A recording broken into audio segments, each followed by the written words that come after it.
Alright, so we're gonna call this Schooly Corny Adventures number, who knows? I've lost count.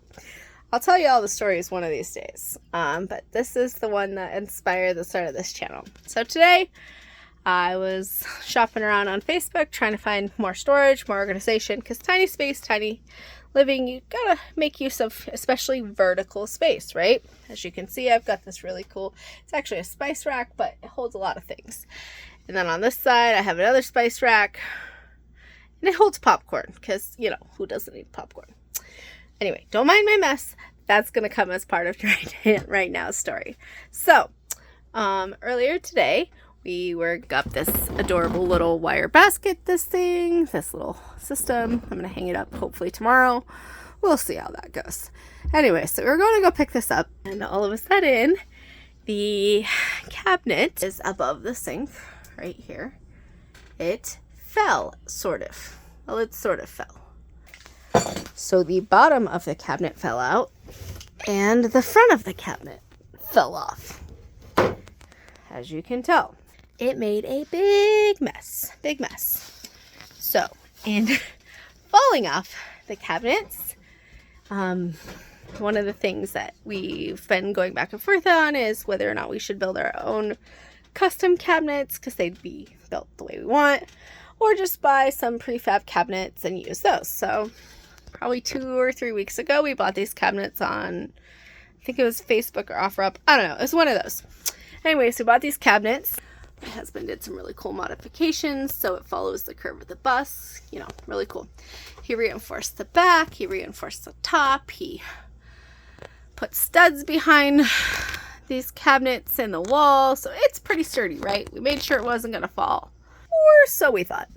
So we made sure it wasn't going to fall. And then today, some of the pieces fell. So the lesson we learned is that we should definitely reinforce our cabinets with screws and not just the nails that prefab furniture has.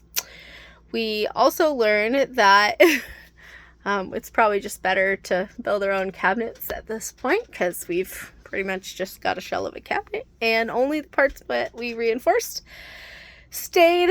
And I mean, we were driving maybe 4 or 5 miles per hour. So up until like yesterday-ish, this cabinet was pretty much empty. We hadn't really utilized it yet. We just hung it up and then, you know, made sure it was good for the driving. Drove locally only. And then yesterday I put a bunch of like chips and snacks and stuff up there. So nothing heavy because it's on the top. And today it just falls. So here we are again with even less storage. The irony is that I went to go purchase more storage and now I have less storage. So that's pretty funny. Anyway, so it's just kind of my story of the day. So then we got it all cleaned up. Unfortunately, I hadn't got a chance to do dishes, which I will post another video about that story next. And we'll talk more about why I haven't done the dishes today. Anyway, it's just one thing after the next. So I had dishes in my sink that were not done, and one of the dishes in my sink was a glass Pyrex container, because we have an oven here. We don't have a microwave, so I have to have something that can go from the oven to the fridge and back to the oven if I need to reheat.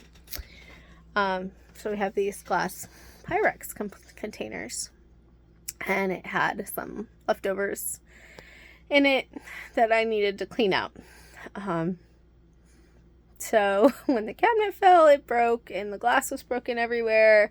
So I didn't get a video of it when it actually happened, because I needed to make sure that my kids and my dogs were safe. That's always going to be my first priority. So I stopped what we were doing and we took care of it.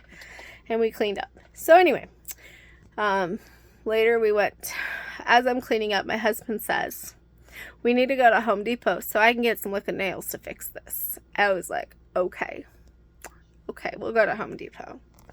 So we go to Home Depot. I'm telling some cool people in line about, the mishaps. And they thought it was just kind of an interesting story because nobody talks about all these things. So there you have it. Cabinet fell. Went to Home Depot. Now we're going to fix it. And tomorrow we'll see what happens. I don't know. We'll post a video. That's obviously the goal tomorrow, but I will tell you how that goes at the end of the day because it seems like sometimes our goals are not our reality. All right. Check it out. Oh, and that's what it was. So I'm my aunt's caregiver, and I'm one of her caregivers, and one of the things that she told me to do is at the end of every single video, I need to end with a good thing. Even if my day was crazy, even if it was bad, I need to end with a good thing. So I do have 2, maybe 3 good things today. So number 1, I have rubber gloves. I use them for a lot of things, you know, emptying the gray tank, whatever, cleaning out the toilet, rubber gloves. And when I went to get these wire baskets, it's like a little swap meet thing locally, and the person sold me these gloves super cheap, like a couple, you know, really cheap, really discounted. So that was really awesome. And these baskets are the exact size that I need to store my plates so that they will be stored within reach of the kids and still be, you know, accessible yet out of the way. So 2 good things today. I found what I was looking for, and that. Oh, and my last good thing is that when the cabinet broke, we have enough skills and knowledge at this point that we were able to just quickly, you know, say, okay, this is what we have to do to fix it. So there you have it. Like, at some point you get to a point where you understand how things work and you can make it better. So cool. All right, so see you next time on Corny Adventures, and you can see all of our adventures and or misadventures. Have a good night.